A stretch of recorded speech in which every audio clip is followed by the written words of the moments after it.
बिस्मिल्लाहिर्रहमानिर्रहीम। अस्सलाम वालेकुम। ये मेरा डे 12.2 या 12.20 समझ लें, क्योंकि 11th डे मिस हो गया था, तो मैं इस डे में 2 पार्ट्स बना रहा हूँ ASL की प्रैक्टिस के लिए। और फिर मैंने कुछ और चीज़ें भी सीख ली हैं। उससे पहले my name is USMAN। My name is Usman.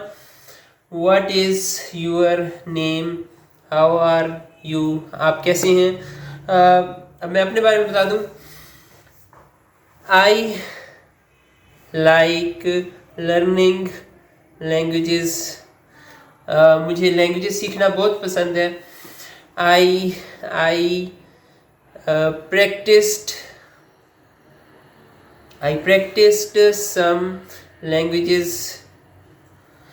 मैंने कुछ लैंग्वेजेस की प्रैक्टिस भी की है, और जैसे कि for example I practised German and Korean language.